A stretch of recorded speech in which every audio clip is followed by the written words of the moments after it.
चलिए, तो आज हम लोग संज्ञा के बारे में पढ़ते हैं, जानते हैं कि संज्ञा क्या होती है। तो हम लोग संज्ञा के बारे में पढ़ेंगे। सबसे पहले हम इसकी परिभाषा को पढ़ लेते हैं, जानते हैं कि संज्ञा किसे कहते हैं। जिस शब्द से किसी व्यक्ति, स्थान, वस्तु, भाव या जीव का नाम ज्ञात हो उसे संज्ञा कहते हैं। यानी किसी व्यक्ति के नाम को, किसी वस्तु के नाम को, किसी स्थान के नाम को, किसी भाव के नाम को संज्ञा कहते हैं। ठीक है, ठीक। तो जैसे अब यहाँ पे हम इसका उदाहरण देख लेते हैं। जैसे व्यक्ति है, व्यक्ति में जैसे राम, श्याम, मोहन, कुछ भी, किसी भी व्यक्ति का जो नाम होगा वो ये संज्ञा कहलाएगा। समझ में आ गया? स्थान के नाम में ठीक, कोई भी कहीं का जो नाम होगा किसी भी स्थान का वह हमारा संज्ञा कहलाएगा। वस्तु, किसी वस्तु का नाम किताब, मेज, कलम, ठीक है। यह भाव, किसी भाव की सच्चाई हो गया, सुंदरता हो गया, बहादुरी हो गया, ये सब भाव हैं। ठीक है, तो भाव को भी संज्ञा कहते हैं। तो ये हमारी संज्ञा की परिभाषा है। समझ में आ गया सबको? चलिए आज हम लोग पढ़ेंगे संज्ञा के भेद। संज्ञा के कितने भेद होते हैं? इसके पहले हम लोगों ने संज्ञा की परिभाषा पढ़ ली है। आज संज्ञा के भेद पढ़ेंगे। संज्ञा के भेद, संज्ञा के भेद, भेद माने क्या होता है? भेद माने प्रकार। तो संज्ञा के प्रकार पढ़ेंगे कि संज्ञा कितने प्रकार की होती है। तो देखिए, संज्ञा के मुख्य रूप से 5 भेद होते हैं। तो संज्ञा के मुख्य रूप से कितने भेद होते हैं?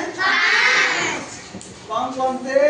पहला है व्यक्तिवाचक संज्ञा, दूसरा है जातिवाचक संज्ञा, तीसरा भाववाचक संज्ञा, चौथा द्रव्यवाचक संज्ञा और पांचवा है समूहवाचक संज्ञा। तो ये संज्ञा के 5 भेद हो गए। अब यहाँ पे हम इनका उदाहरण देखेंगे कि जो व्यक्तिवाचक संज्ञा होती है इसमें क्या क्या आता है, किसको व्यक्तिवाचक संज्ञा कहते हैं। उसी तरह से जातिवाचक संज्ञा का उदाहरण हम परिभाषा के साथ उदाहरण भी समझेंगे। तो देखिए, व्यक्तिवाचक संज्ञा में यानी किसी, जैसे किसी भी व्यक्ति का या स्थान का नाम जो होगा वह हमारा व्यक्तिवाचक संज्ञा में आएगा।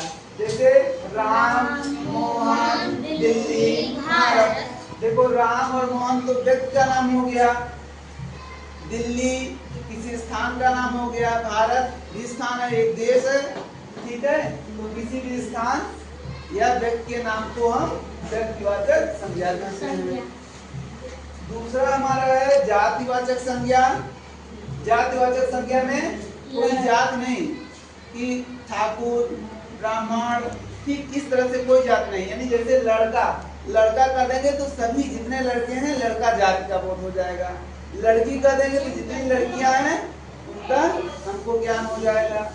तो लड़का, नदी, जैसे नदियां बहुत सारी होती हैं तो केवल हम नदी कर दें तो जितनी भी नदियां हैं सब उसमें आ जाएंगी। देश, देश कर, देश बहुत सारे हैं तो ये अगर हम देश कर देंगे, देश क्या है? ये जातिवाचक संज्ञा, इसमें सभी देश आ जाएंगे। ठीक है, शहर कर देंगे, जो शहरों के नाम हैं वो हमारे जातिवाचक संज्ञा में हो जाएगा। तीसरा है हमारा भाववाचक संज्ञा। जो भाव होता है मन में उसको भाववाचक संज्ञा कहते हैं। जैसे बहादुरी, दुख, सच्चाई, ईमानदारी, ये सब हमारे मन में भाव उत्पन्न होते हैं। तो जो भाव हैं उनको भाववाचक संज्ञा कहते हैं। ठीक है, समझ में आया? Yes sir. अगला है द्रव्यवाचक संज्ञा। द्रव्य माने पदार्थ होता है, मैटर। जैसे जितने भी द्रव्य हैं, जैसे जल हो गया, दूध, तेल, सोना, चांदी, यानी ये सब वस्तुएं हमारी इसमें आती हैं द्रव्यवाचक संज्ञा में। ठीक है, जल, दूध, तेल, सोना, चांदी, इस प्रकार से जितनी भी वस्तुएं हैं इनको हम द्रव्यवाचक संज्ञा कहते हैं। अगला है हमारा समूह समूहवाचक संज्ञा, समूह का मतलब ग्रुप, यानी जिसमें कई चीजें रहती हैं उसको हम क्या कहते हैं, समूह कहते हैं। समूह किसको कहते हैं, जिसमें कई चीजें रहती हैं।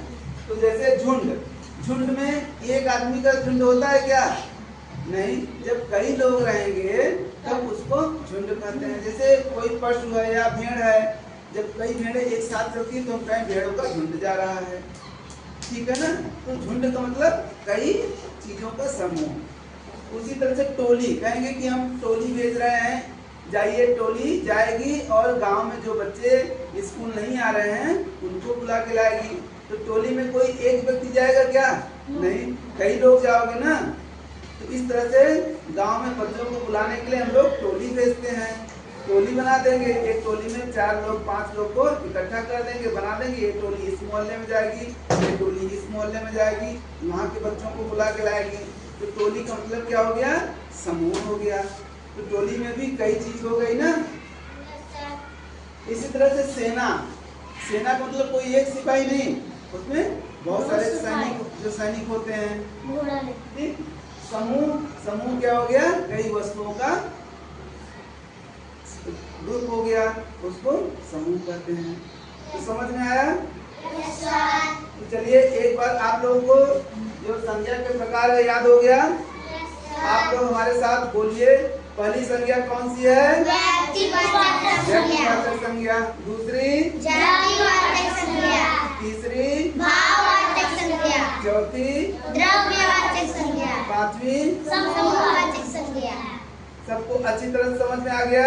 यस कोई सर। दिक्कत नहीं। नहीं। चलिए बहुत अच्छा, ताली बजाइए।